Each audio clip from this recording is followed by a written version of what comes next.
Salut, salut! On se retrouve aujourd'hui pour la deuxième partie de la vidéo spéciale accouchement, grossesse, postpartum, etc. Tout mon récit, tout mon vécu. Donc tout ce que je n'ai pas pu vous dire dans la première partie de la vidéo qui est sortie il y a une semaine, ce sera aujourd'hui. Vous aurez tous les détails. S'il vous en faut plus, n'hésitez pas à me le dire. Et je vous laisse tout de suite avec la vidéo.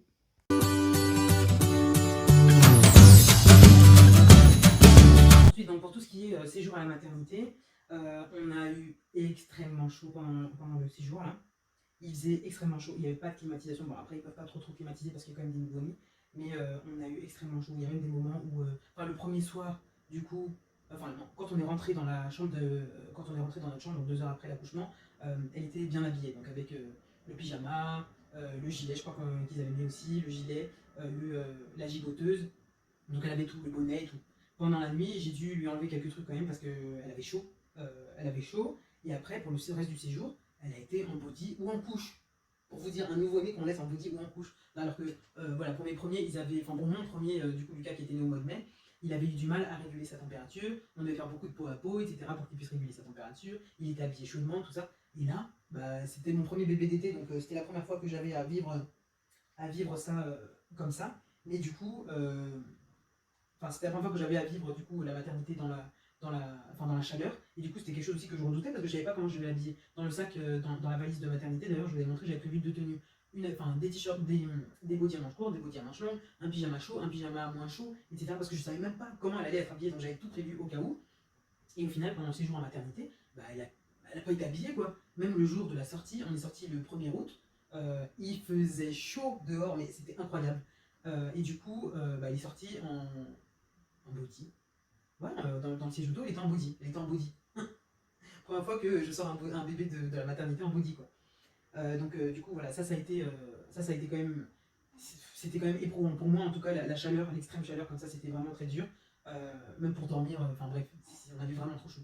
Du coup, bah, les douches, j'y allais à gogo dès que je pouvais pour pouvoir me rafraîchir un peu parce que c'était. Entre ça et la montée de lait, vraiment, c'était quelque chose. La montée de lait, les tranchées et tout. Donc justement, concernant la montée de lait, elle a eu lieu du coup le troisième jour. Non, qu'est-ce que je dis? Dans la deuxième nuit. C'est ça, dans la deuxième nuit. Parce que du coup, en salle de naissance, on a pu faire la tétée d'accueil.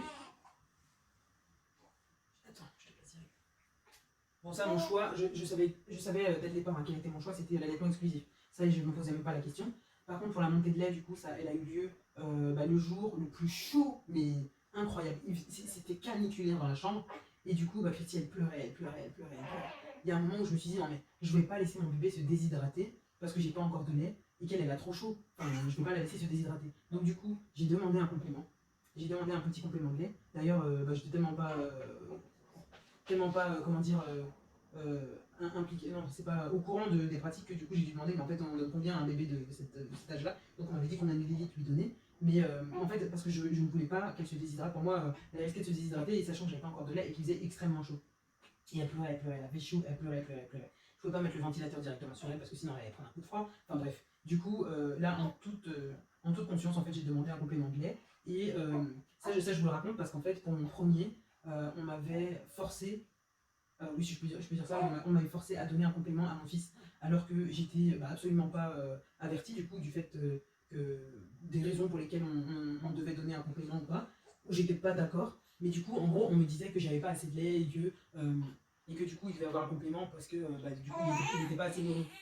Sauf qu'en fait, les femmes, enfin, le personnel du coup qui était présent pour mon premier accouchement, elles, je pense qu'elles n'étaient pas formées non plus en.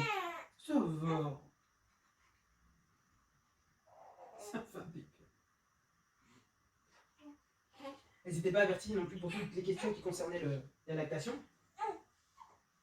Mais donc je disais pour mon premier, en fait on m'avait déjà, enfin, on m'avait beaucoup culpabilisé en me disant que j'avais pas assez de lait et que du coup il fallait donner un complément de lait à mon fils.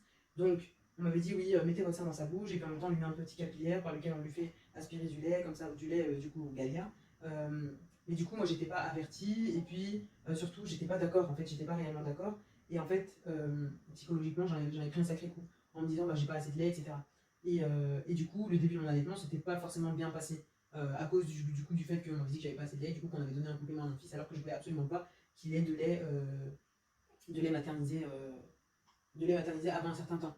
Et donc là, c'est pour ça que je vous dis que pour Christy, je l'ai donné en toute conscience. C'est moi qui ai décidé, qui ai demandé, parce que je voulais pas qu'elle se déshydrate et surtout que je voulais qu'elle puisse être bien, quoi. Qu'elle puisse être bien, sachant que j'étais à mon montée de lait, donc j'avais pas encore beaucoup de lait et qu'il faisait extrêmement chaud. Donc du coup voilà, ce soir-là j'avais demandé la montée de lait, mais après voilà, on n'a pas repris de lait maternisé jusqu'à arriver à la maison. Arrivé à la maison peut-être 4-5 jours après, où du coup en fait je comprenais pas encore ces signaux. Il y avait des signaux qu'elle faisait le soir, j'avais l'impression qu'elle pleurait parce qu'en fait elle n'avait pas assez mangé, enfin pas assez, qu'elle n'avait pas été assez nourrie, alors qu'en fait j'ai compris plus tard que c'était parce qu'elle avait tout simplement envie de dormir et qu'elle avait plus envie de téter. Et du coup, moi, c'était ce soir-là, en fait, j'avais dit à mon mari, ouais, va chercher une boîte de lait, machin. Bref, du coup, voilà, elle a eu quelques biberons, quelques soirs par-ci par-là, mais des 60 ml par-ci, 60 ml par-là, donc vraiment rien. Mais sinon, depuis 2 mois, on est en allaitement exclusif.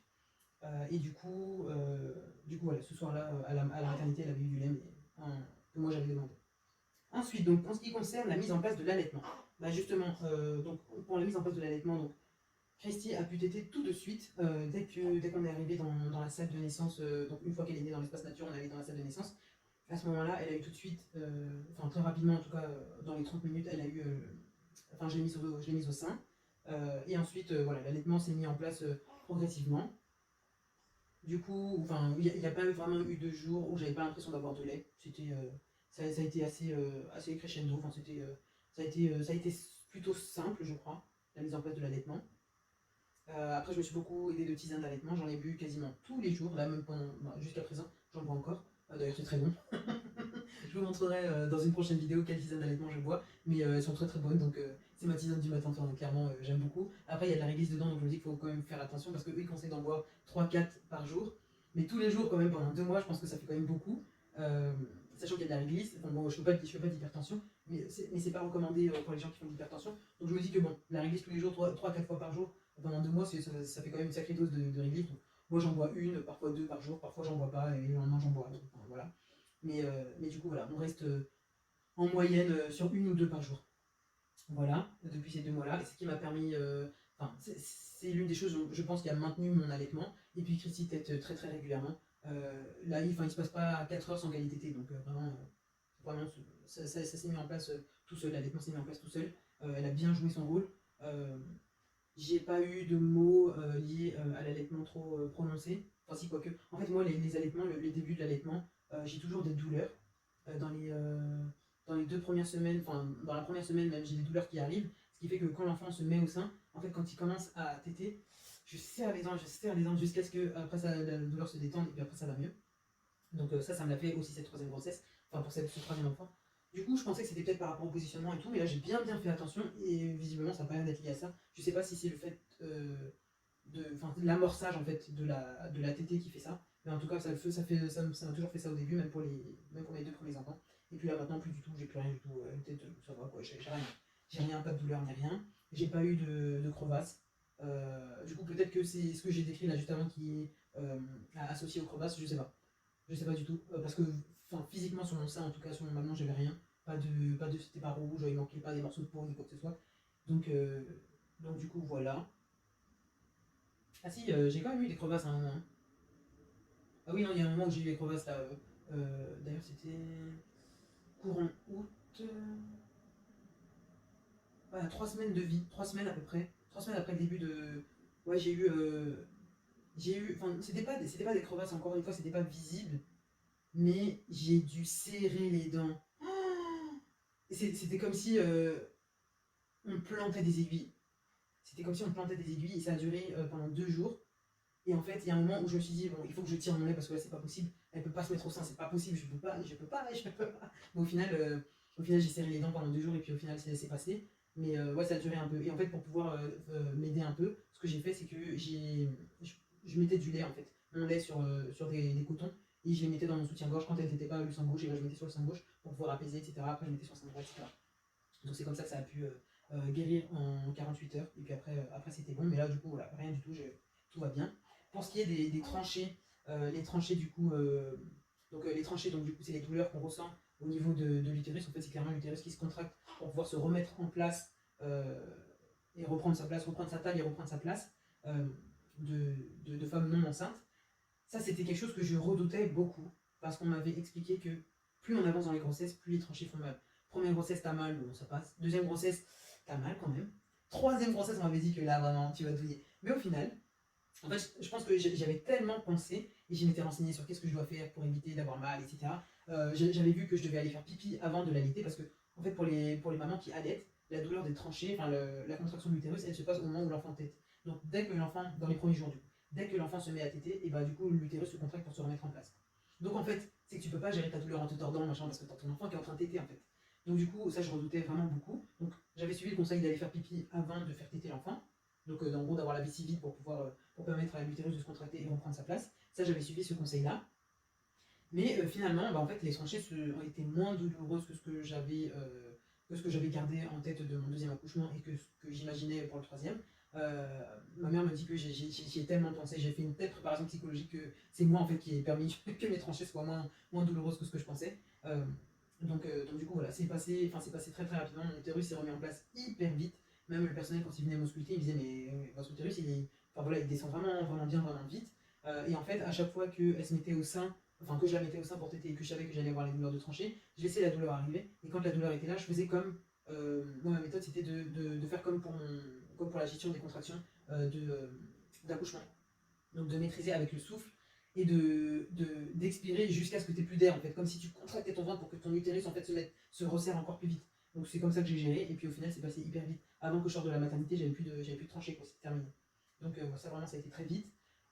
Ensuite, pour tout ce qui est les points par rapport à ma déchirure et les soins du coup de ma déchirure, bah, du coup, je suivais les conseils, hein, comme c'est indiqué, du coup, comme le personnel l'indique à la maternité, c'est qu'à chaque fois qu'on va faire pipi ou qu'on va à la selle, du coup, on se nettoie bien. Du coup, les sanitaires des hôpitaux sont très bien faits pour ça. Il y a les toilettes là, et la douche juste à côté, enfin, la douche. C'est juste le pommeau de douche et en gros, t'es sur le même sol que sur les toilettes, quoi. Donc du coup, voilà, dès que tu finis de faire pipi ou de finis d'aller à la selle, et bah du coup tu vas te laver rapidement. Donc, ça peut être compliqué à gérer parce que bébé est en train de pleurer à côté. Donc moi je rentrais son berceau quasiment avec moi dans la douche. Et puis je lui parlais en même temps, je chantais, etc. Bon, ça la plaisait pas vraiment beaucoup, mais au moins moi ça me rassurait du fait que je la voyais, que je pouvais la voir pendant que j'étais en train de faire mes soins. Premier retour à la selle, j'ai pas eu de soucis. Bon, je sais qu'il y a des femmes qui peuvent avoir quand même pas mal de douleurs. Moi, j'ai pas eu plus de douleurs que ça, j'ai eu plus de l'appréhension que de douleurs. Voilà, comme je vous dis, mes points ils étaient assez superficiels, donc j'ai pas eu de soucis. Et puis, voilà, je suis pas du genre à être constipé ou quoi, donc j'ai pas eu de soucis de ce côté-là. Voilà. Ensuite, on va passer au retour postpartum, donc avec comment ça s'est passé les nuits, etc. Donc, retour postpartum, donc là je vais parler carrément du retour à la maison. Retour à la maison. Du coup, donc quand je suis revenue à la maison, les enfants n'étaient pas là, ils étaient toujours chez les grands-parents. Ils étaient toujours chez mes parents. Du coup, ils ont fini la semaine chez mes parents. Parce que moi, alors j'ai accouché le lundi et je suis rentrée le jeudi. C'est ça, hein, le 1er août. Lundi 29, mardi 30, mercredi 31, c'est ça, jeudi 1er. Je suis rentrée le jeudi. Les enfants étaient toujours chez mes parents. Et ensuite, la semaine d'après, du coup, ils ont été chez ma soeur. Mais ils sont rentrés entre temps. Oui, ils sont rentrés. Ils sont rentrés le samedi et ils sont repartis le dimanche. Du coup, donc ils sont rentrés le 3. Donc quand je suis rentrée le premier, donc on était juste nous trois à la maison, donc mon mari et Christy et moi. Ce qui fait que voilà, ça a quand même été un retour en douceur. Euh, du coup, voilà, donc ça a été un retour en douceur. Les enfants sont revenus le samedi 3, ils sont repartis le dimanche 4. Le dimanche 4, mon mari les a accompagnés chez ma soeur et ils y sont restés pareil la semaine. Euh, Ensuite, du coup, la semaine d'après, c'est ma maman qui est venue cette fois. Elle est venue la semaine, du coup, pour m'aider du coup aussi avec les enfants, avec les deux plus grands. Voilà, et la semaine d'après, on a passé les premiers jours juste nous à la maison, donc lundi, mardi, mercredi. Et le jeudi, j'ai la marraine de Christy, du coup, qui est venue à la maison et elle a passé tout le week-end. Voilà, et la semaine d'après, donc on est tombé du coup, là on arrive du coup sur la dernière semaine des vacances d'été. Donc là, mes enfants sont retournés encore chez mes parents. Et ils sont revenus du coup le samedi, puisque le lundi c'était la rentrée. Voilà comment on a géré avec les enfants. Pour ce qui est des nuits, clairement je vous avais montré que Christy, du coup le berceau de Christy est dans notre chambre, dans la chambre parentale. Donc ce qui fait que voilà, il n'y a pas eu d'aller-retour à faire entre moi, j'ai pas eu d'aller-retour à faire entre ma chambre et sa chambre, puisqu'elle était à côté de moi. Je sais que pour mes premiers, Lucas, du coup, je l'avais mis dans son lit hyper tôt. Je me rends compte maintenant que c'était hyper tôt. Lucas avait il avait une semaine. Ouais, c'est ça, il avait une semaine. Lucas, il n'a jamais dormi dans notre chambre. En fait, je me rends compte que même bébé, il était autonome. Bref, enfin, c'est clairement son tempérament maintenant, mais je me rends compte que pour le bébé, c'est impressionnant. Bref, donc du coup, Lucas euh, a dormi dans sa chambre à une semaine. Parce que du coup, pendant la première semaine, du coup, j'étais chez mes parents. Pendant la première semaine, j'étais chez mes parents. Donc là, il dormait dans son lit, mais juste à côté du mien. Et ensuite au bout d'une semaine, donc quand on est arrivé dans notre appartement, là, du coup, il était dans sa chambre, dans son lit. Bon, j'avais le babyphone, hein, évidemment. Moi, je passais plus de la moitié de minuit dans sa chambre à lui sur le siège sur lequel je l'allaitais, mais il était dans sa chambre, quoi. Avec le babyphone. Sinon, voilà, sinon il dormait dans son lit. Quand il dormait dans son lit, pas dans mon lit, pas dans un lit qui était à côté du mien, il dormait vraiment dans son lit à partir d'une semaine. Jenna, elle, du coup, je l'ai gardée dans ma chambre pendant un mois. Et ensuite, elle a rejoint son lit, dans sa chambre. Et Christy, bah là, elle a 2 mois et elle est toujours elle est toujours dans ma chambre. Bon, ça c'est aussi parce que son berceau est dans ma chambre. Mais il arrive parfois très souvent même qu'elle dorme avec moi. Donc elle commence la nuit dans son lit à elle. Et que bah, après la tétée, bah, du coup je la mette dans mon lit à moi, soit parce que bah, du coup à chaque fois que je la mets dans son lit, elle tient pas dans le lit, ou soit parce que je suis tellement épuisé que du coup bah, je la couche à côté de moi pour me simplifier la vie. Donc du coup voilà comment se passent les nuits. Pour l'endormissement, là elle s'endort vers entre 22h45 et minuit, si tout va bien. Sinon, parfois, on se retrouve à 1h, 2h du matin, toujours en train de téter. J'essaie de la poser, elle pleure, je la récupère, etc. Ça arrive toujours jusqu'à maintenant. Au départ, du coup, dans les premières semaines, je la faisais téter et ensuite mon mari la gardait dans ses bras 10-15 minutes pour l'endormir.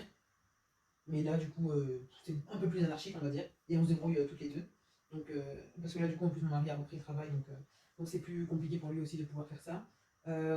Donc voilà, bon, les nuits, il n'y a pas vraiment de schéma pour l'instant. Là, je vous ai partagé sur TikTok hier le fait que le jour de son deuxième, le jour de son mois anniversaire de 2 mois, du coup, elle a fait ses premières 4 heures d'affilée de sommeil.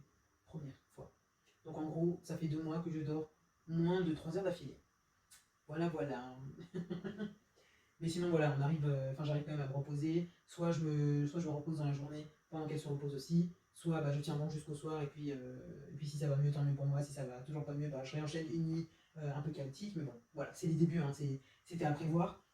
Donc vraiment, on ne se met pas la pression sur le fait de pouvoir faire des nuits correctes. Puisque clairement, c'est un bébé. Je ne vois pas comment je vais lui mettre la pression pour qu'elle fasse une nuit correcte. Et en plus de ça, là, le congé maternité est beaucoup plus long. Donc vraiment, j'ai beaucoup plus de temps. Là, je me dis, quand Lucas avait l'âge qu'elle a là maintenant, on était à un mois de la date à laquelle il a commencé chez la nounou. Alors que là, Christy, elle est encore jusqu'à fin décembre, quoi. Donc bon, on se met pas la pression, vraiment, on se met pas du tout la pression.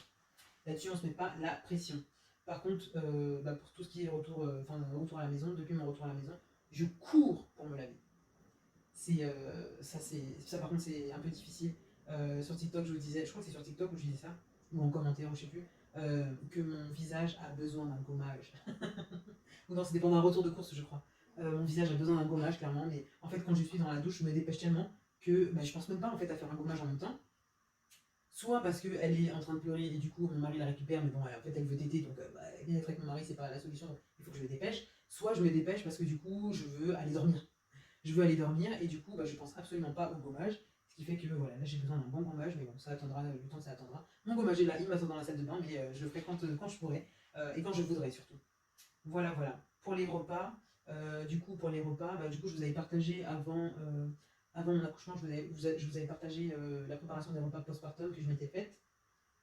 Donc là, jusqu'à présent, 2 mois après, il me reste un plat de lasagne, parce que oui, je vous avais expliqué que les repas postpartum que j'avais fait, c'était pas forcément pour tous les jours. C'était pour les jours où la journée aurait été chaotique et où j'aurais pas pu préparer à manger. Donc du coup, je m'étais fait des repas en avance pour avoir plus qu'à décongeler ou à cuire, etc. Donc les lasagnes, par exemple, on avait 2 plats de lasagne, 2 plats de cannelloni avec la viande hachée et épinards, 7 bocaux de sauce poire, 4 plats, je crois, de lentilles, des plats de sauce au bœuf, de bœuf en sauce. Il y avait quoi encore? Des quiches. Bref, du coup, la majorité est partie. Là, il ne me reste plus qu'un plat de lasagne, 2 plats de lentilles, un plat de bœuf en sauce, et il me reste 4 bocaux de sauce poire. Voilà. Donc, ouais, il me reste quand même pour un petit temps. Mais voilà, du coup, les repas, donc soit on a mangé ça quand on était tous les 5 à la maison, parce que j'ai pas sorti ces plats-là quand on était que deux à la maison, hein, parce que ça, clairement, soit je me faisais un petit truc, soit c'est mon mari qui me préparait un truc. Mais voilà, je voulais pas sortir les repas postpartum pour juste nous deux, quoi. Juste mon mari et moi. Non, c'était hors de question, sachant qu'on pouvait soit l'un soit l'autre cuisiner.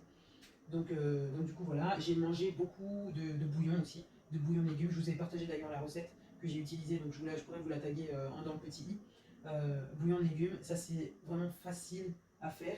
C'est plein de bons légumes, vous pouvez mettre les légumes que vous voulez. Il y a des protéines dedans et c'est à manger sans complexe. Et c'est hyper bon, c'est réconfortant. Il y a un bouillon, il y a des morceaux, mais il y a aussi le bouillon. Enfin, moi j'adore faire ce plat-là. Donc du coup, je pense que d'ailleurs je vais me refaire encore pendant la semaine là. C'est vraiment un plat réconfortant, c'est un plat plein de légumes à manger sans complexe, tu mets les légumes que tu veux. Moi, ce que je préfère dans le bouillon, c'est quand il y a des épinards et quand il y a du manioc. Et du bœuf, évidemment, et du bœuf. Mais c'est un régal, vraiment c'est un régal. Et puis du coup, on peut mettre vraiment les légumes qu'on veut, du coup chacun choisit après les légumes qu'il veut manger, on n'est pas obligé de manger de tous les légumes. C'est pas comme si c'était une soupe, ou enfin voilà, tout n'est pas mixé, on voit les morceaux. Donc si quelqu'un veut que le bouillon, il boit que le bouillon. Si quelqu'un veut que les morceaux, on mange que les morceaux. Si quelqu'un veut de la viande, il en prend. Si on veut pas, on n'en prend pas. Enfin voilà, c'est un plat, moi c'est un plat que j'aime beaucoup faire. D'ailleurs, il faudrait que je m'achète une cocotte un peu plus grosse pour pouvoir me faire des bouillons dans des proportions plus importantes. Voilà. Est-ce que j'avais quelque chose d'autre en particulier à vous dire sur les repas? Non. Non, j'avais rien de plus à vous dire sur les repas. Par contre, pour la gestion des enfants, donc je vous en ai parlé. Voilà, ils ont été chez papy et mamie, ensuite ils ont été chez tata, ils sont revenus à la maison, mais maman était là, ma maman était là, ensuite la marraine de Christy était là, ensuite ils sont retournés chez papy et mamie avant la fin des vacances, et ensuite du coup depuis la reprise, donc depuis la rentrée, on a repris le rythme habituel qu'on avait avant. Donc mon mari s'occupe des enfants le matin, donc de Lucas et Jenna, et moi je m'occupe de l'après-midi. Bon, moi je m'occupe du coup de Lucas, Jenna et Christy l'après-midi. Donc bon, c'est un peu. Enfin là, du coup, on a trouvé un rythme maintenant. Ça fait un mois qu'ils ont repris l'école, ça y est, on a trouvé un rythme. Mais c'est vrai qu'au départ, c'était un peu frustrant du coup de voir se reposer Christy, de la laisser un peu pleurer pendant que je m'occupe de Lucas et Jenna. Là, ça y est, on a trouvé un rythme. Donc là, en fait, mon après-midi commence à 16h, 16h pétante. Je pars de la maison avec Christy, donc en écharpe de portage. Ah oui, ça, je ne l'ai pas expliqué, mais du coup, non.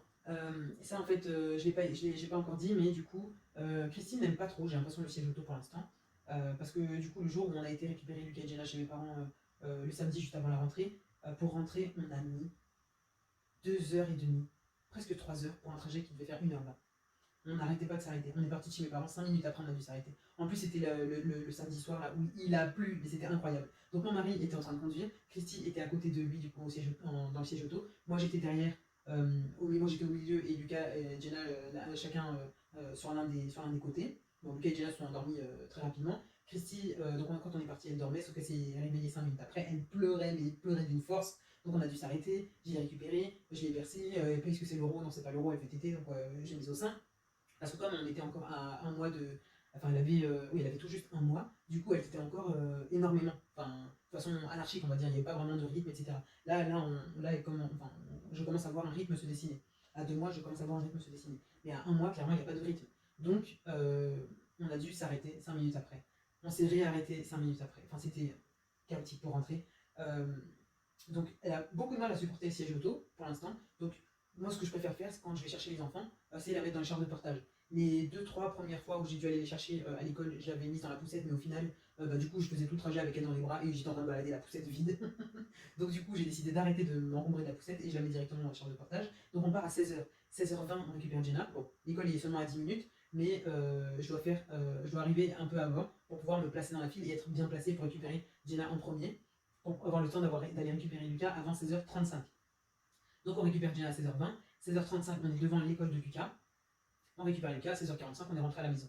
Voilà, 16h45, on prend le goûter, on fait les devoirs de Lucas, du coup, puisqu'il est en CP maintenant, donc il a des devoirs. On fait les devoirs. Du coup, à 17h15, 17h30, on a fini tout ça. Donc, du coup, là, ils peuvent jouer jusqu'à 18h30. 18h30 pétante. Jenna à la douche, donc là, je dépose Christy. Donc, soit je la pose, ou parfois, non, même je gère la douche de Jenna avec une seule main. Donc, les mamans qui vont accoucher et qui ont déjà des enfants, apprêtez-vous à savoir gérer les choses d'une seule main, parce que ça, c'est pas une blague, vous allez gérer les choses d'une seule main. Ne vous inquiétez pas, on y arrive.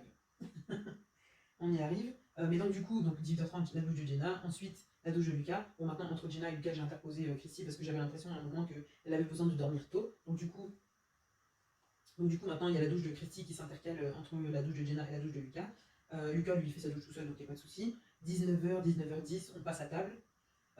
Et ensuite on brosse les dents, etc. pour qu'à 20h pétante ils soient au lit. À 20h pétante, soit on est en train de finir l'histoire, soit ils sont couchés.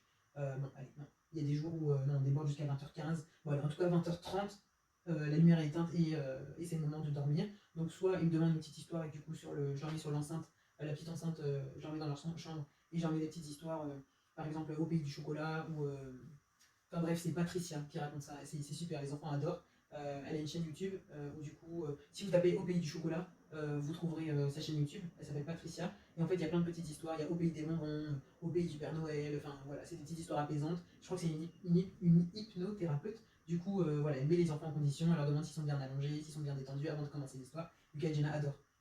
Donc du coup, soit je leur mets une petite histoire, en plus de l'histoire que je leur ai racontée moi, avant qu'ils dorment, soit non, je leur donne juste les petites barres de lumière que je vous présenterai dans une prochaine vidéo. Et du coup, ils s'endorment assez rapidement. Sachant que maintenant, Jenna ne fait plus la sieste à l'école, donc du coup, l'endormissement le soir est beaucoup plus rapide. Avant, on luttait pour pouvoir dormir le soir, mais là maintenant, ça y est, elle s'endort très très facilement le soir. Donc voilà. Ah oui, je ne vous ai pas parlé de la rencontre de Lucas et Jenna avec Christy. Alors, pour la rencontre de Lucas et Jenna avec Christy, ça s'est très très très très bien passé. Donc déjà, il faut savoir que Christy était très attendue par Lucas et Jenna, parce que Lucas et Jenna avaient été au courant du coup du fait que j'étais enceinte dès le mois de fin janvier, quand il y a l'écho où on donne le certificat de grossesse. Donc ce jour-là, en fait, on les avait emmenés avec nous à l'échographie, donc ils avaient été au courant depuis cette date-là. Et en fait, après, le reste de la grossesse, ça a été hyper long pour eux, parce que voilà, mon ventre était déjà gros à un certain moment. Ils disaient, mais non, mais c'est quand, c'est bientôt, est-ce que c'est bientôt, machin. Enfin, c'était hyper long pour eux d'attendre. Ça va? Coucou. Qui, bébé?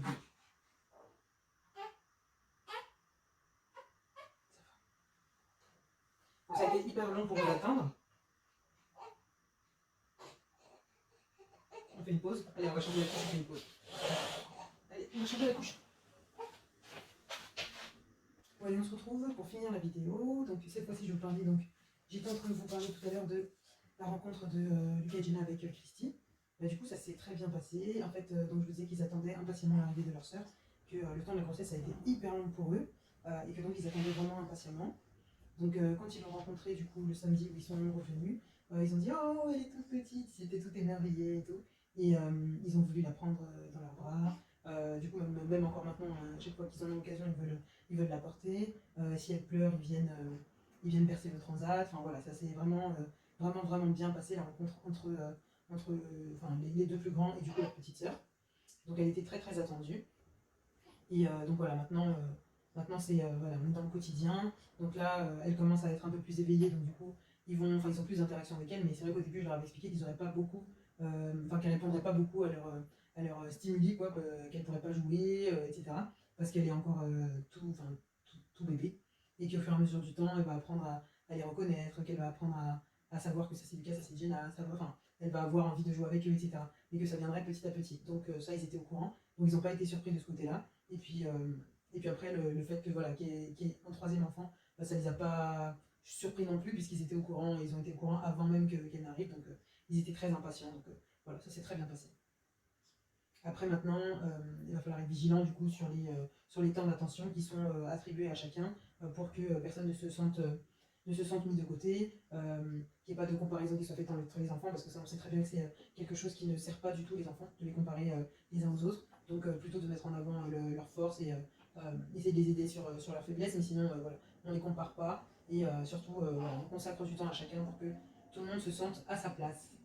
Pour ce qui est des aliments qui favorisent l'allaitement, du coup je vous en ai parlé un peu tout à l'heure, je vous ai parlé de mes tisanes d'allaitement que je bois tous les jours. Également, il y a une petite bouillie en fait, que je me faisais tous les jours. Voilà, j'ai un peu arrêté, ça fait une semaine du coup que j'en fais plus trop. Il y a un moment où j'avais plus de date, donc du coup j'avais arrêté. Et là j'ai plus de lait, donc là clairement voilà, j'ai arrêté. Mais bon, quand je referai les courses, du coup, je rachèterai tout ce qu'il me faut pour pouvoir les refaire à nouveau, parce qu'en plus c'était très bon, très nourrissant. Donc en fait, je vais vous mettre un petit encart où je vous montrerai du coup la vidéo, mais dans un pot du coup qui va sur mon robot, avec lequel je peux mixer des graines, etc.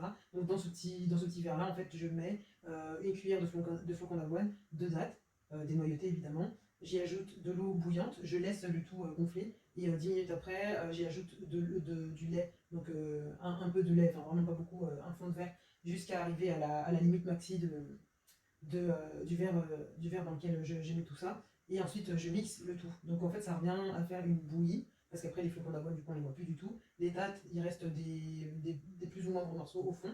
Enfin, du coup, c'est le temps de mixage qui va déterminer du coup la taille des morceaux de dattes qui va rester au fond. Le lait et l'eau sont complètement mélangés, mais du coup, ça fait une bouillie et puis on laisse, plus ça s'épaissit. Si vous voulez du coup reproduire la même chose, si vous voulez avoir quelque chose de vraiment très épais, il faut ajouter plus de flocons d'avoine.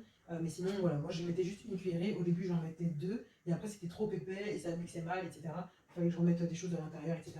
Donc ça me convenait pas comme ça. Du coup, maintenant, enfin, à la fin, là, j'en mettais plus qu'une. Donc une cuillère à soupe de flocons d'avoine, deux dattes démaillotées, de l'eau, jusqu'à recouvrir les deux, les deux composants. Je laisse gonfler, de l'eau chaude, pardon, de l'eau très chaude, de l'eau bouillante en fait. Je laisse gonfler et ensuite j'ajoute un peu de lait et je mixe le tout. Et c'est vraiment très bon. C'est sucré en plus, étant donné qu'il y a des dattes. C'est vraiment très nourrissant. Donc voilà. Mais j'en faisais vraiment une petite quantité juste le jour même où j'allais boire ça. Et du coup, je buvais ça pendant que c'était encore tiède, donc c'était vraiment top. Voilà. Donc ça, c'était une chose que je buvais pas mal. Enfin, c'est quelque chose que je buvais pas mal, surtout dans le début dans la mise en place de l'allaitement.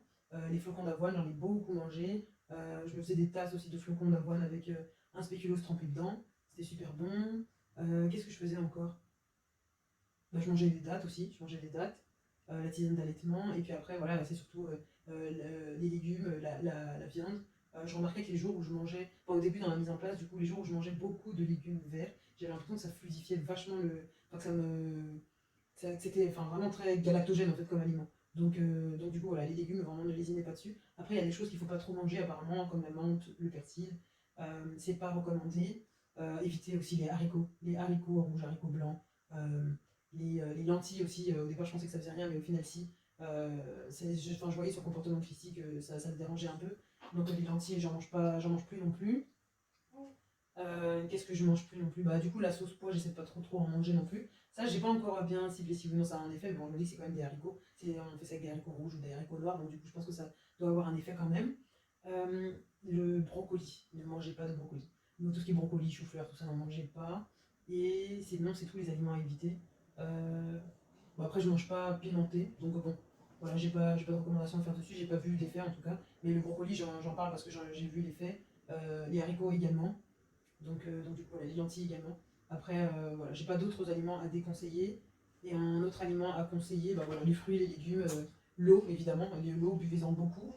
Si vous avez du mal à boire de l'eau, essayez de mettre un petit quelque chose dedans, de faire tremper un sachet d'infusion, ou même faire tremper un sachet de tisane d'allaitement, que ce soit en boisson fraîche ou en boisson chaude d'ailleurs. Moi, les tisanes d'allaitement, au départ, je les buvais qu'en boisson fraîche, donc quand on était en plein été. Du coup, je me prenais vous voyez les grands pots de compote.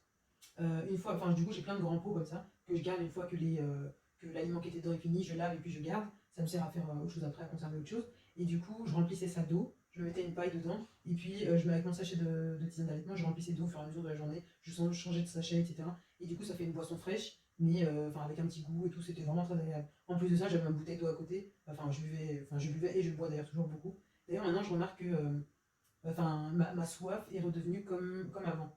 Comme avant d'être enceinte. Avant d'être enceinte, en fait, j'avais toujours soif avant d'aller me coucher. C'était le moment où je buvais vraiment beaucoup. Pendant la journée, je buvais beaucoup aussi, mais le soir, enfin, c'est comme si je faisais une pause l'après-midi, puis le soir, j'en buvais énormément. Et du coup, là, c'est pareil. Enfin, j'ai très envie de boire le soir. Pendant la journée, l'eau ne me dégoûte jamais, hein, l'eau ne me dégoûte pas, mais je bois beaucoup avant d'aller me coucher. Et là, du coup, pareil, en plus, comme je me lève du coup pendant la nuit pour pouvoir allaiter Christy, souvent je rebois encore en pleine nuit. Ce qui fait que bah, il m'arrive souvent d'aller aux toilettes à chaque réveil en fait. À chaque réveil, j'essaie de voir les signes de réveil de Christy pour pouvoir me précipiter à aller aux toilettes avant qu'elle ne se réveille complètement, pour pas qu'elle se mette à pleurer et que tout le monde l'entende du coup. Du coup, voilà pour les aliments qui concernent l'allaitement. Si je est-ce que je vous en parlerai, mais le bouillon, enfin moi je sais que le bouillon ça m'aide bien. Enfin, j'ai vraiment l'impression que les jours où je mange beaucoup de légumes, enfin j'ai eu mon lait et ma lactation est favorable aux nombreuses tétées de Christy. Ça c'était surtout au début donc dans la mise en place et là maintenant on est rodé. La, mise en, la lactation est bien mise en place donc là j'ai plus du tout de soucis. Enfin voilà, j'avais pas de soucis particuliers mais je voyais qu'il y avait certaines fois où, enfin j'avais la sensation en tout cas que certaines fois euh, que la lactation était plus difficile. Voilà. Donc les jours où je mangeais beaucoup de légumes, c'était plus facile. Voilà, c'est comme ça que je vais dire. Voilà, voilà. En ce qui concerne également le retour postpartum, bon, du coup, je vous en ai parlé pour les repas. Du coup, on a mangé donc, les repas qui étaient prévus, donc que j'avais congelés.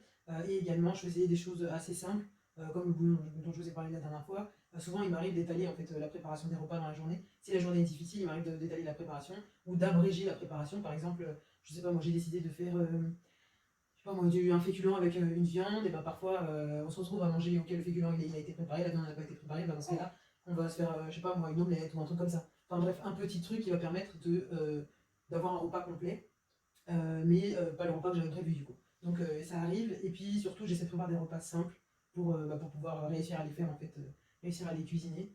Faut voir que mon amour de la cuisine est toujours présent et même encore plus qu'avant. Du coup, je savoure encore plus les moments où je peux cuisiner. J'aime vraiment beaucoup ça en fait. Donc, c'est pas quelque chose qui me pèse du coup de pouvoir cuisiner. J'aime vraiment beaucoup. Donc, dès que je peux, je le fais. Et donc, vraiment, c'est un moment agréable pour moi. Donc, c'est pas une contrainte. Je ne cuisine pas sous la contrainte.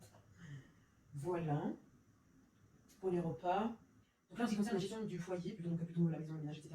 Là, encore une fois, comme pendant la grossesse, en fait, je ne me mets pas la pression. Il y a des jours où je peux faire le ménage comme il faut, des jours où mon mari est disponible aussi pour faire le ménage, d'autres fois où il n'est pas, et d'autres fois où du coup le sol reste avec plein de miettes parce que j'ai pas pu le faire. Il y a d'autres fois où ça me demandait vraiment et du coup je suis en sorte de pouvoir le faire, mais vraiment je ne mets pas plus de pression que ça parce que on est encore dans une phase, voilà, Fessie est encore petite, etc. Donc elle n'a pas encore tout à fait un rythme, même si il est en train de se dessiner tout doucement, mais voilà, on se laisse le temps. C'est pas pourtant c'est pas agréable de vivre dans un environnement propre, donc on essaie de mettre en contribution tout le monde, en fait, même les enfants.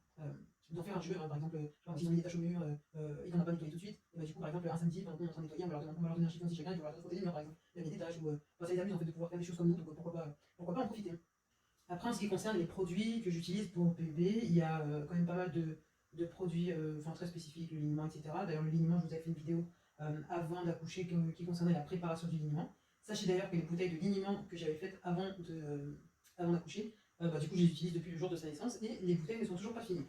Donc, il m'en reste encore. Là, je crois que je suis sur ma dernière bouteille. Je suis sur la dernière bouteille qu'il y a au niveau de la table à manger. Par contre, il y a encore celle qui est dans le sac. Si on sort, si on va chez le médecin, etc. Celle-ci, elle est encore pleine. J'ai dû l'utiliser une fois, c'est tout. Donc voilà, les bouteilles, je crois qu'il y en avait 5, j'en ai préparé 5. Les 5 bouteilles ne sont toujours pas finies. Donc, comme quoi, vous voyez, c'est vraiment. Enfin, préparer son liniment, ça prend pas beaucoup de temps déjà. Et en plus, ça dure assez longtemps, on sait ce qu'il y a dedans, etc. Donc, voilà, je vous invite à vous y mettre et surtout à aller visionner la vidéo. Je vous la mettrai également dans le petit i. Voilà, et enfin, pour conclure, du coup, le retour à la maison, du coup, c'est plutôt bien passé. Enfin, du coup, moi, je suis très positive. Hein. Quand je dois parler globalement, du coup, je suis très positive, même si dans le détail, voilà, il y a des choses qui ne vont pas, par exemple, qui ne vont pas ou qui ne vont pas dans mon sens, on va dire. Mais sinon, globalement, c'est un retour positif à la maison. Tout va bien, elle va bien, je vais bien. Les enfants se portent bien, mon mari également. Tout le monde, voilà, on a pris, ça y est, notre rythme de vie à 5. Là, tout tourne encore un peu autour de Christy, évidemment, puisqu'elle c'est la plus petite, elle n'a pas encore tout à fait un rythme stable, enfin un rythme précis. Donc du coup, voilà, le rythme de la maison est un peu autour de Christy, la petite patronne en ce moment. Mais sinon, le retour est très positif. Enfin voilà, on démarre tout doucement notre vie à 5. Voilà, c'est très positif. Alors on passe maintenant à la partie qui concerne les moments actuels. Du coup, j'avais noté ça parce que je voulais vous dire que là actuellement, on vit, enfin moi et Christian en tout cas, on vit au jour le jour. Parce qu'on ne sait pas comment sera la journée de demain. On ne sait pas, voilà, on profite du coup de chaque instant qu'on a passé toutes les deux.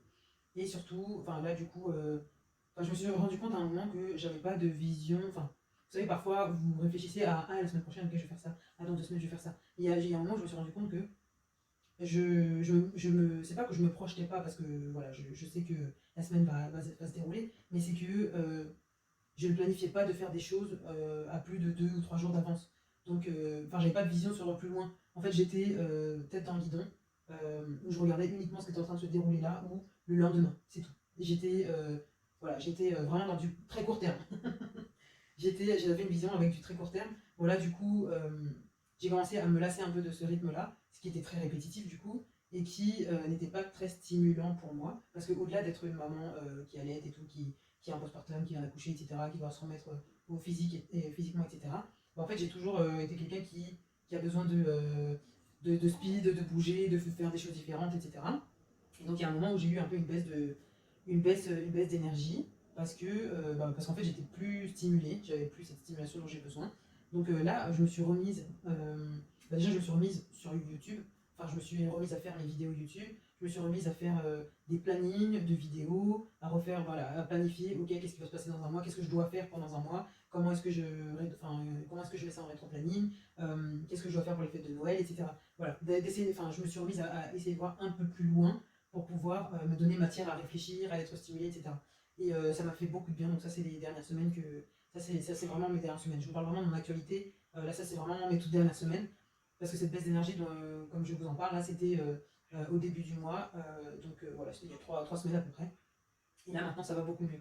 Je commence à planifier des choses. Là, voilà, je sais que demain Christine a ses vaccins. Je sais que la semaine prochaine, bon non, la semaine prochaine il n'y a rien de particulier, mais je sais ce que je fais ce week-end. Voilà, enfin, voilà, il y a plus de choses que uniquement, ok, on se lève, on passe la journée, on fait la routine du soir, on se couche, on se lève, enfin voilà, c'est plus que ça. Et j'avais vraiment besoin de ça parce que je pense que j'étais à un moment où j'avais besoin d'aller un peu plus loin que d'être dans le rythme quotidien, parce que le rythme quotidien commençait à être rodé en fait, tout simplement.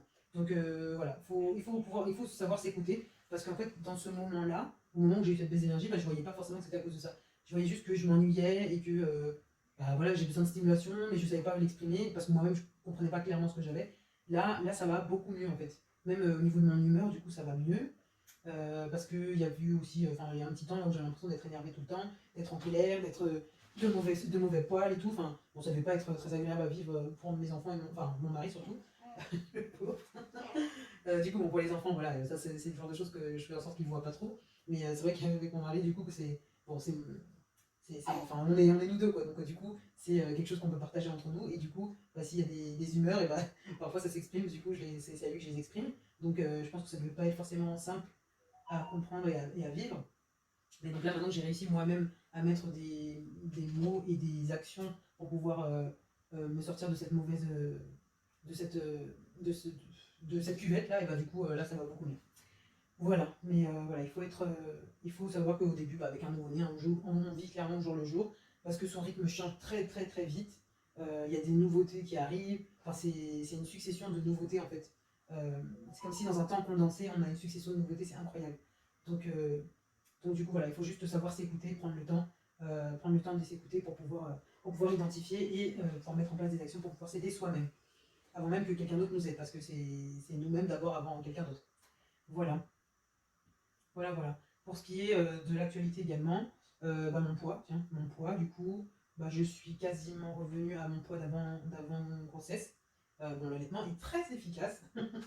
L'allaitement est très très efficace.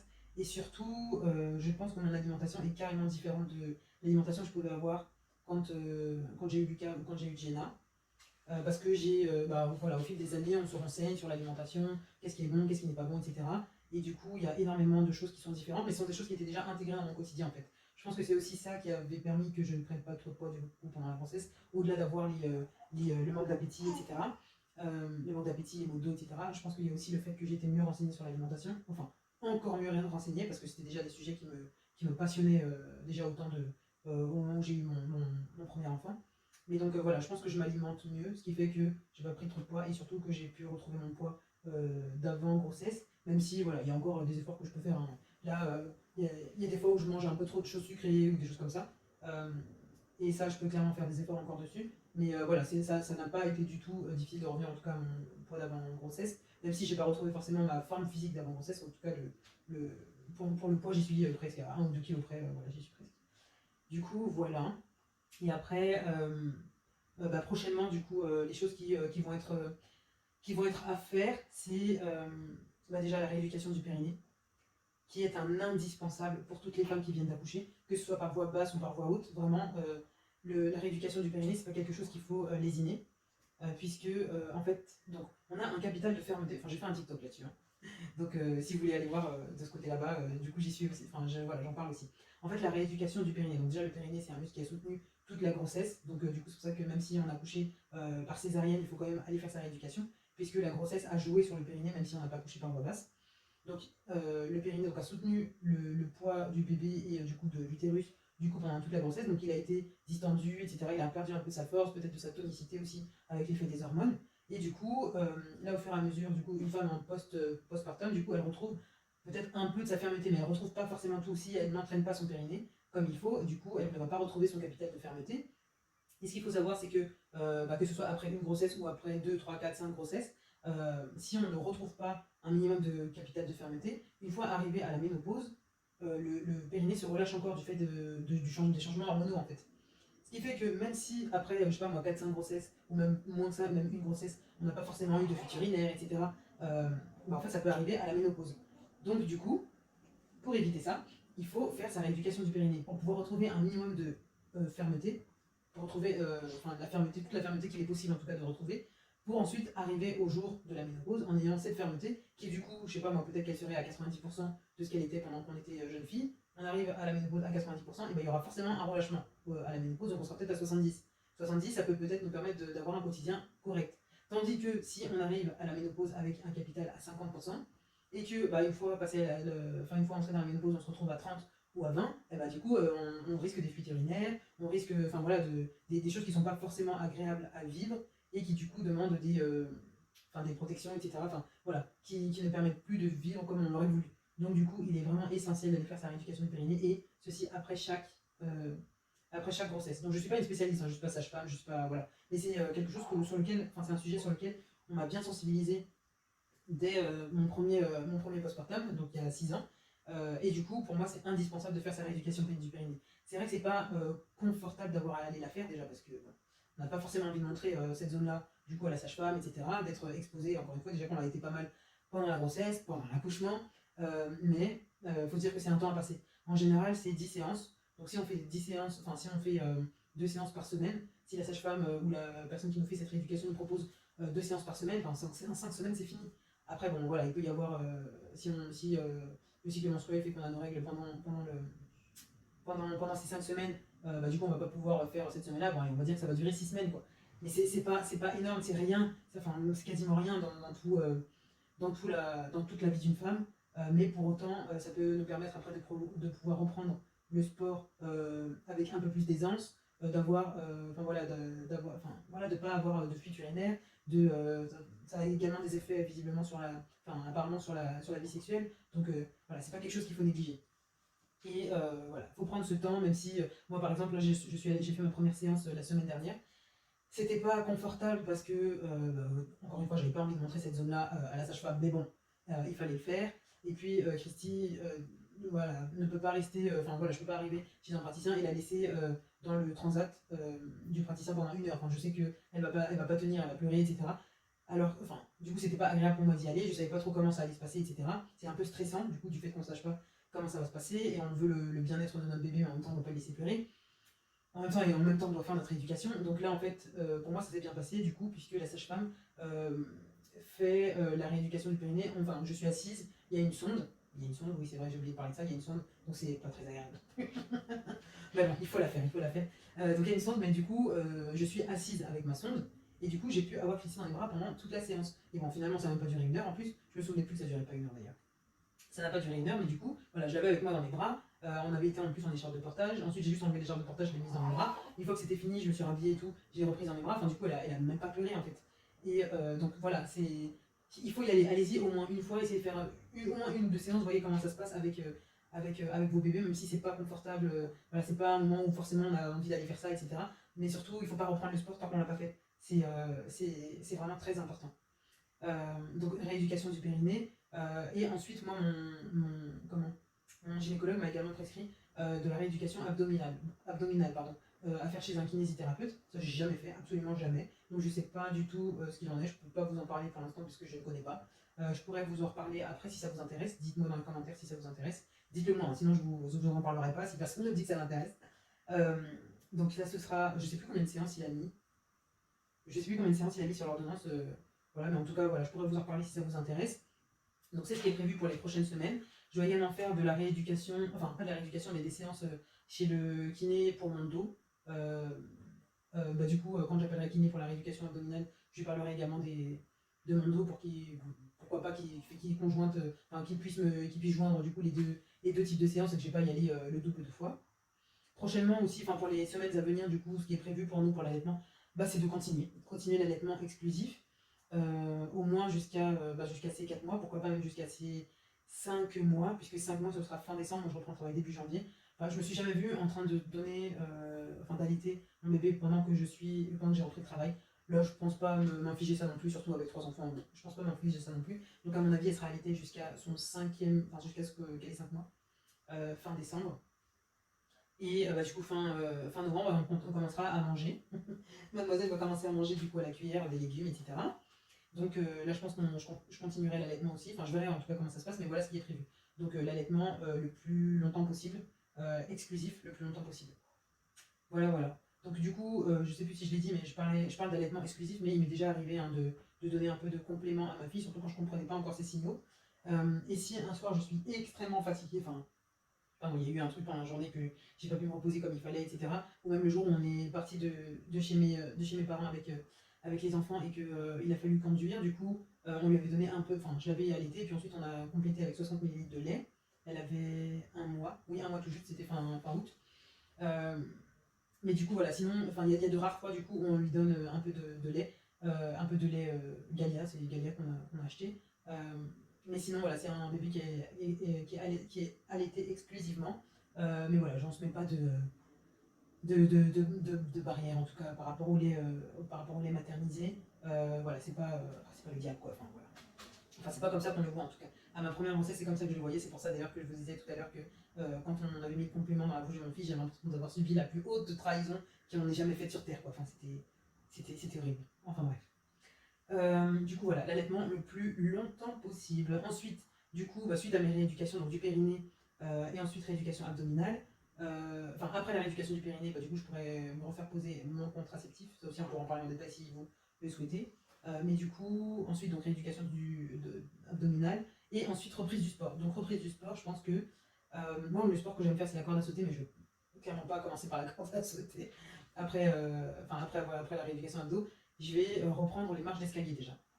Parce que pendant la dernière année, là, dernièrement, depuis l'année dernière, du coup, je monte les escaliers, je descends les escaliers, je me fais, allez, une vingtaine d'étages tous les matins. C'est ce que je me faisais tous les matins de semaine, une vingtaine d'étages. Je sais plus combien exactement, j'avais une application où je notais tout, mais j'ai tout oublié. Et je crois que l'application, là, je l'ai même supprimée. Bref, je reprendrai à mon rythme et puis je progresserai au fur et à mesure. Mais du coup, voilà, c'était ce que je faisais le plus rapidement possible pour faire un peu de cardio, du coup. Et après, je rentrais, je faisais ma douche et j'allais au travail. Et là, je pense que je reprendrai comme ça, avec les marches d'escalier, pas avec la corde à sauter. La corde à sauter, on verra ça en janvier, quand je reprendrai le travail. J'essaierai d'ajouter la corde à sauter en plus des escaliers. Mais c'est pas le. On va pas y aller trop vite, hein. Vraiment, je vais laisser mon corps reprendre tout doucement, surtout mon dos. Et on verra la reprise du sport intensif plus tard. Même le jogging et tout, la course à pied, je verrai ça plus tard. Là, pour l'instant, c'est pas des sujets, c'est pas des. C'est pas une obligation de reprendre aussi fort tout de suite, quoi. Vraiment, ce qui est nécessaire pour moi, c'est de reprendre une activité physique douce, en fait, qui va me permettre de pouvoir faire monter mon cardio, mais pas forcément intensif pour mon corps, quoi. Voilà. Voilà, voilà. On en arrive à la dernière partie de cette vidéo, qui concerne la comparaison. On m'avait demandé est-ce que je peux faire une comparaison entre cette grossesse et les précédentes, pour pouvoir avoir un retour complet. C'était une des abonnées qui m'avait demandé ça. Donc déjà, la première différence que je vois, c'était par rapport au travail et au déclenchement du travail, donc pour l'accouchement. Comme je vous l'ai dit tout à l'heure, puisque cette fois-ci, j'ai eu un déclenchement un déclenchement. Le travail s'est déclenché avec la perte des os. Enfin, c'est pas le travail, mais le jour de l'accouchement, on va dire, a démarré avec la perte des os. Tandis que pour les deux autres, ça avait démarré directement avec les douleurs, du coup, qui étaient montées crescendo jusqu'à l'accouchement. Là, du coup, j'ai démarré avec la perte des os. C'est ça qui m'a emmené à la maternité. Donc, ça a été une belle différence. Ça m'a permis d'expérimenter la perte des os. Parce que voilà, on voit souvent dans les films des femmes en plein milieu, je sais pas, dans un supermarché ou n'importe quoi, elles sont là, elles marchent et puis bim, il y a une flaque qui tombe. Clairement, c'est ça. Je me demandais si voilà, on sentait quelque chose qui allait couler ou quelque chose. Mais non, on sent pas. En fait, c'est comme si. Déjà, au niveau de la zone, là, on sent pas qu'il y a quelque chose qui est en train de tomber, mais on voit quelque chose qui est au sol, en fait, qui coule. Clairement, qui coule. C'est tombé assez. Parce que c'était sur le parquet, c'est tombé flap. Et puis après, des petites gouttes, il me semble. Mais ouais, c'est flagrant en fait, on peut pas le louper, quoi. C'est pas un truc qui te mouille tes vêtements au fur et à mesure. Non, en plus, j'étais pas très habillée vu que c'était le matin. Mais non, ça tombe vraiment, il y a une bonne quantité qui tombe. Et ensuite voilà, ça coule en continu quasiment. Bon, ça dépend de la position dans laquelle si tu restes dans une position où ça coule pas, bah, ça coulera pas. Et puis dès que tu te lèves, hop, ça se remet à couler parce que bah, du coup, tu as permis à la zone de s'ouvrir pour pouvoir couler un peu, quoi. Donc ça a été une différence du coup assez significative. Également, j'ai pu bah, expérimenter pardon, la salle, l'espace nature à la maternité, ce que j'avais pas expérimenté pour les autres. Là également, mon travail a été différent dans le sens où bah, j'ai pas accouché en position gynécologique. Je n'ai pas accouché en position gynécologique, mais du coup, est-ce que ça a eu un réel effet? Je sais pas. Je ne sais pas, parce que pour mon premier, du coup, bah, j'avais fait le travail en position gynécologique et la poussée en position gynécologique. Et ça, par contre, le travail en position gynécologique, j'en garde pas un très bon souvenir. C'était pas agréable. En fait, on peut pas bouger, alors que pourtant, on a envie de bouger, mais on peut pas bouger. Et c'était mon premier, donc je n'osais pas demander où est-ce que je peux me lever, etc. Enfin, je crois que j'avais même pas pensé à demander. Pour ma deuxième, du coup, là, je savais ce que je voulais être debout. Donc là, j'avais demandé, enfin, j'avais dit que je voulais faire mon travail debout. On m'avait laissé tranquille, on m'avait laissé debout. Euh, et par contre, pour la poussée, du coup, là, j'avais été en position gynécologique. Et là, du coup, pour Christy, bah, j'étais debout pour le travail et dans la position que je voulais également, sur le siège demi-percé, là, pour la poussée. Donc ça a été aussi une différence. Mais après, est-ce qu'il y a eu un résultat différent? Peut-être que oui, parce que pour mon fils, du coup, le premier, j'avais eu épisio et déchirure. Et ça, par contre, j'avais eu pas mal de points. Pour ma fille, la deuxième, j'avais rien eu. J'avais rien eu du tout, ni déchirure, ni épisio. Et pour Christy, là, du coup, j'ai eu déchirure, comme je vous l'ai dit. Donc, est-ce que ça a eu un effet au niveau de la zone? Non, j'ai pas l'impression. J'ai pas l'impression que ça a eu une grosse différence, mais c'était surtout moi, mon bien-être pendant le travail, ça a eu un effet là-dessus, ça, par contre, oui. Voilà. Oui, du coup, une des différences aussi avec mes précédentes grossesses, accouchements et surtout postpartum, c'est que là j'ai eu moins de culpabilité du coup par exemple par rapport au lait. Le lait maternisé. Désolée, j'ai un peu froid, c'est pour que j'arrête pas de tirer ma manche. Par rapport au lait maternisé, j'ai eu beaucoup moins de culpabilité. Enfin, je savais, là, enfin, vous en voyez, comme je vous disais tout à l'heure, j'ai pris des décisions en mon âme et conscience en fait par rapport au fait que on était le jour de la montée de lait, que j'avais pas de lait, qu'elle pleurait beaucoup et que je voulais lui donner un complément. Là, c'est moi qui avais décidé. Du coup, je me sentais pas du tout coupable de lui avoir donné, etc. Alors que pour mon fils, je vous dis, je me sentais vraiment, vraiment coupable de lui avoir donné un lait qui n'était pas qui n'était pas le mien, qui ne sortait pas de moi, quoi, et qui du coup était industriel et tout. Enfin, je me sentais, enfin, j'étais vraiment pas bien par rapport à ça, parce que ça, clairement, c'est parce que ça n'avait pas été ma décision, et du coup, je m'en étais voulu. Donc ça a été du coup, enfin, j'avais ressenti beaucoup de culpabilité. Également, ce qui a été différent dans les postpartum, c'est que bah, mon premier postpartum, donc du coup après mon fils, j'ai eu un baby blues. Je me suis mise à pleurer. En fait, mon fils allait très bien, mais moi je me sentais pas bien du tout. C'est qu'en fait, bon, à ce moment-là, du coup pendant la première semaine de vie de mon fils, j'étais chez mes parents. Et du coup, donc mon mari était retourné, il était où? Je sais plus. Bref, en tout cas, il n'était pas avec moi. Et du coup, il y a un jour où en fait, bon, déjà il y avait l'épisode qui s'était passé à la maternité par rapport au lait. Ensuite, quand j'étais rentrée à la maison, personne ne m'avait prévenu que un bébé, ça reste collé à sa maman et que ça tète tout le temps. Donc moi j'avais l'impression qu'il ne buvait pas suffisamment. Du coup, enfin, là je dis penser, là je me remets dans le mood, oui il boit pas suffisamment, mais pourquoi il boit pas J'étais stressée, en plus le stress du coup ça n'allait pas. Donc j'étais pas bien par rapport à ça parce qu'il t'était tout le temps. Et qu'en plus la dame là, de la maternité du coup m'avait dit que j'avais pas assez de lait, qu'il fallait me donner du complément, etc. Donc premier soir où j'étais rentrée à la maternité, j'avais demandé à ma soeur, je me souviens c'est ma soeur et mon père je crois, qui avaient été chercher du lait Galia, parce que j'en pouvais plus en fait. J'avais l'impression que je lui donnais pas suffisamment. Autour de moi, personne n'avait vraiment allaité, donc personne ne pouvait me conseiller. Enfin vraiment, voilà, j'étais livrée à moi-même et quelques jours après, du coup, j'étais encore chez mes parents et un jour, je me suis dit non mais c'est pas possible, ça va pas, machin. Et donc j'ai mis mon fils dans la poussette, enfin j'ai appelé un Uber, je me souviens, parce que je pouvais pas conduire à cause de tous les points et tout, enfin je voulais pas conduire en tout cas, ouais, je voulais pas conduire. Et donc du coup, j'ai mis mon fils dans la poussette et puis je voulais retourner à la maternité ou aller à la PMI, enfin je sais pas, j'avais besoin d'aide, j'avais besoin d'être clairement, j'étais alarmée, j'avais besoin d'aide. J'étais seule à la maison, en plus je crois que j'étais avec ma petite sœur, donc qui est à milieu du coup, qui était à milieu à ce moment-là d'avoir des enfants. Et moi je crois qu'on était juste toutes les deux et j'étais dans un mood, mais vraiment j'étais plus bas que terre, genre j'en pouvais plus. Alors que mon fils allait très bien. Mon fils allait très bien, je prenais très bien soin de lui, mais c'est la chute des hormones qui a fait que tout était amplifié. Tout était amplifié et du coup je voulais retourner à la maternité. Donc du coup le Uber arrive, j'étais en larmes, je vais pour le prendre et tout, et là il y a mon père qui arrive qui est rentré du travail.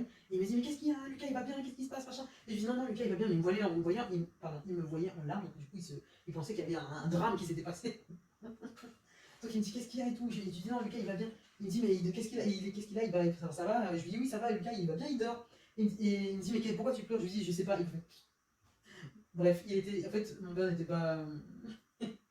Il n'était pas sensible en fait au fait que je puisse me sentir mal. Bref, et donc du coup après j'avais appelé ma mère au téléphone et c'était elle qui m'avait rassuré, elle me dit mais non, t'inquiète pas Lucia, c'est normal et tout que tu te sentes comme ça, mais t'inquiète pas, regarde ton fils il va bien, tu vas bien, tu t'occupes bien de lui, machin, c'est très bien ce que tu fais, machin.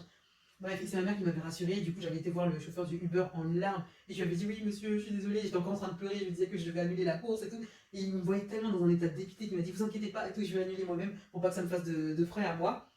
Finalement, il avait annulé la course et puis il était reparti.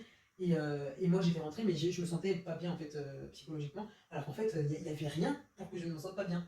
Mais en fait, c'est du coup les petites choses qui s'étaient passées donc par rapport au lait qui m'avaient mis dans un, enfin qui avaient encore renforcé mon mal-être quoi. Donc du coup, ça c'est quelque chose qui s'est, enfin le baby blues là, ça c'est quelque chose qui s'est passé pour mon fils donc le premier. Mais pour ma fille, du coup la deuxième. Donc pour ma première fille, j'ai pas eu du tout de baby blues. Quand on est rentré à la maison, tout s'est bien passé. Et là, pareil pour Katie, tout s'est bien passé. J'ai pas eu de moment down comme ça, excepté ce que je vous disais tout à l'heure quand voilà, j'avais besoin de sortir du quotidien jour le jour. Sinon voilà, ça a été. Voilà, sinon, comme autre différence qu'il y a eu, une différence qu'il y a eu du coup entre mon fils et mes filles, ça c'est du fait de la conception de la famille tout simplement, c'est que comme mon fils était le premier, du coup mon postpartum à partir du moment où une semaine après j'ai été chez moi, donc avec mon mari, du coup en fait c'était zen, c'était tranquille, enfin, voilà, il n'y avait pas de gestion d'horaire, etc. On vivait vraiment au rythme de Lucas, sans que ça ne cause problème à personne, puisque nous on était deux adultes. Sauf que du coup, donc ça c'était pour mon premier, et pour ma deuxième, donc quand ma fille est née, donc Jenna, là par contre Lucas était déjà là, et Lucas n'avait pas 2 ans encore. Donc évidemment, ok, il y avait Jenna à gérer, mais il y avait également Lucas. Donc du coup, par rapport aux horaires de lever, de coucher, de déjeuner, mais également les horaires pour aller le chercher chez la nounou. Donc tout ça, ça a été un peu... Enfin, ça, du coup, ça a cadré rapidement en fait les choses. Et là, pour Christy, c'est même encore pire, parce que là, du coup, il y en a 2 à gérer. Il faut gérer du coup les allées et venues des 2 écoles. Donc voilà, ça c'est aussi une différence que je note. Est-ce que ça a une influence ou pas ça a une influence, oui, sur moi, du coup, sur mon état de zénitude, on va dire. Euh, parce que voilà, il faut penser aux horaires, là il faut penser à aller faire à manger pour Lucas et Gina, pour mon mari aussi évidemment, pour moi-même également, mais c'est aussi. C'est pas comme si on pouvait. Enfin, chacun, voilà, moi je veux prendre un truc dans le frigo, lui il va prendre un truc dans le frigo. Non, là il faut préparer les repas, mais de telle sorte que il faut aussi préparer leur plat, il faut. Enfin, c'est différent en fait. Quand il y a 2 adultes qui peuvent se gérer seuls, c'est différent que quand il y a 2 adultes plus des enfants qu'il faut aussi gérer. Donc c'est ça la différence. Donc il y a eu, enfin Lucas voilà, était le premier, donc il n'y avait pas tout ça à gérer. Et là pour les filles, par contre, il y avait déjà d'autres enfants avant à gérer. Donc ça a été une différence sur mon état à moi, je pense. Sur mon état à moi. Donc en plus, là du coup, pour Christy, donc Lucas et Gina ont 6 ans et 4 ans, donc ils sont déjà beaucoup plus grands. Et heureusement, parce que si j'avais eu mon troisième enfant du coup plus proche de Jenna, je pense que voilà, le rythme il n'aurait pas encore été tel qu'il est maintenant. Ça veut dire que si j'avais eu Christy il y a 2 ans par exemple, en fait il y a 2 ans Lucas avait 4 ans, donc il ne prenait pas encore sa douche toute seule, et là Jenna maintenant elle a 4 ans maintenant, elle sait prendre sa douche toute seule, mais je le fais quand même, pour passer aussi du temps avec elle, et ça me permet aussi de ne pas la voir tarder une demi-heure dans la salle de bain.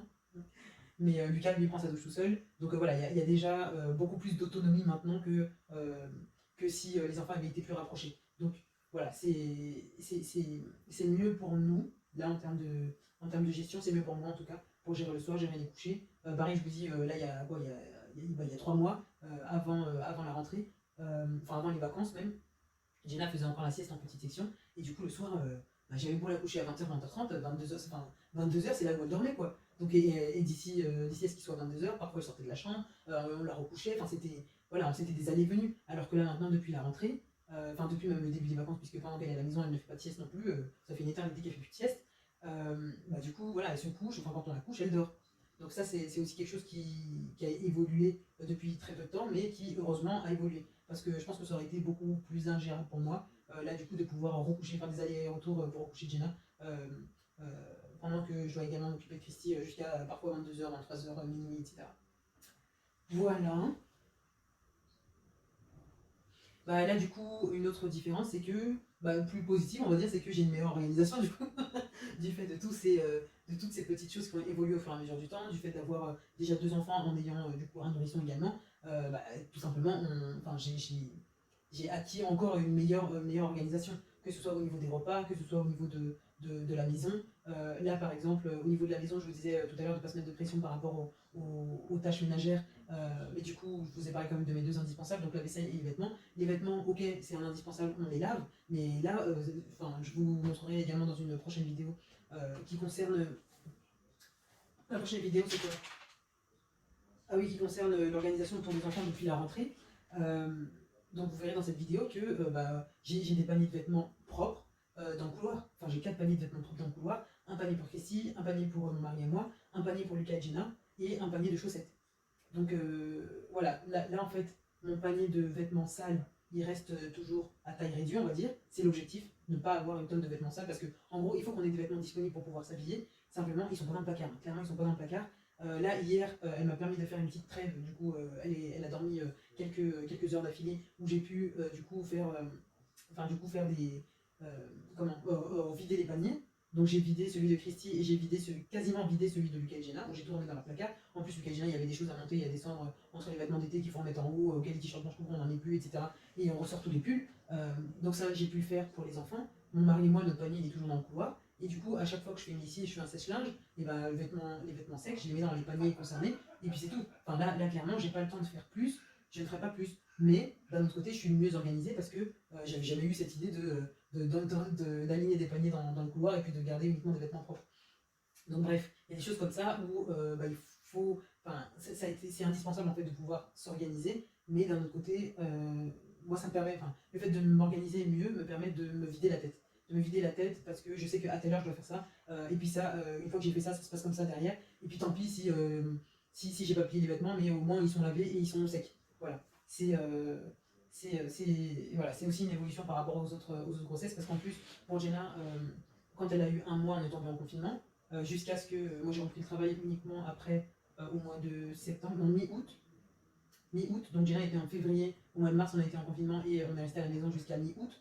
Donc voilà, on a eu beaucoup de temps derrière pour ne pas avoir tous les aléas d'horaire, etc. à gérer. Tandis que là, Christy, elle a à un mois, depuis qu'elle a un mois, je la sors tous les jours, quoi. Je la sors tous les jours pour pouvoir aller chercher Lucas et Jenna. Enfin, on va à la pharmacie, on va ceci, on va cela. Enfin, c'est différent. Mon mari travaille, donc du coup, il travaille beaucoup. Donc il ne peut pas forcément faire toutes les tâches à l'extérieur à ma place. Donc s'il y a des choses à faire, je les fais moi-même. Par exemple, également pour les courses. Les courses, normalement, c'est moi qui gère. Enfin, ça a toujours été moi qui gérais. Pendant la grossesse, il y a un moment où j'en pouvais plus, donc il gérait. Je faisais des listes et il allait faire les courses. Mais là, du coup, j'ai repris la main aussi. J'ai repris la main sur ça, mais je gère différemment. Donc je m'organise différemment. Soit je fais des drives et il va récupérer, soit je fais carrément la livraison à domicile. Ça, je vous en ai parlé du coup pendant les dernières vidéos retour de course. Donc tout ça, toutes ces choses-là m'ont permis, moi, de mieux m'organiser pour pouvoir être un peu plus zen. Mais du coup, ça me permet d'être mieux organisé, c'est ce que je retiens. Et du coup, c'est des piliers de mon organisation qui vont rester, même une fois que Christy aura 1 an, 2 ans, etc. Enfin, voilà, je sais que au fur et à mesure des années, je suis de mieux en mieux organisé. Voilà. Voilà. J'ai l'impression qu'il y a une chose dont je n'ai pas parlé, mais je ne sais pas quoi. Bon. Là, toutes les idées que je récolte du coup depuis 2 semaines, entre ce que vous me demandez sur TikTok, ce que je vois, etc. J'avais tout rassemblé dans cette vidéo pour pouvoir faire une vidéo bien complète. Bon là du coup les vidéos vont être super longues. J'espère que vous pourrez les regarder, en entier du coup. Enfin, je pense que je vais découper en 2, voire même en 3. On va voir pendant le montage combien de temps de vidéo il reste. Mais en tout cas voilà, j'espère que ces vidéos auront été bien complètes, qu'elles vous auront aidé. Je vous ai dit, il y a d'autres vidéos qui arriveront par la suite, notamment concernant les produits indispensables pour bébé, ce genre de choses, l'organisation depuis la rentrée, tout ça. Donc donc vous aurez des compléments plus tard, donc voilà, qui seront également un peu rattachés à cette vidéo-là. Mais si vous avez d'autres choses dont vous aimeriez que je vous parle, de mon expérience évidemment, je suis prête à le faire. Si c'est des choses qui ne sont pas trop intrusives, je suis prête à en parler sans souci. Donc n'hésitez pas à me dire dans les commentaires. Et sur ce, du coup, je vous dis à bientôt dans une prochaine vidéo. Christine nous aura accompagné à la en finissant sa sieste. À bientôt.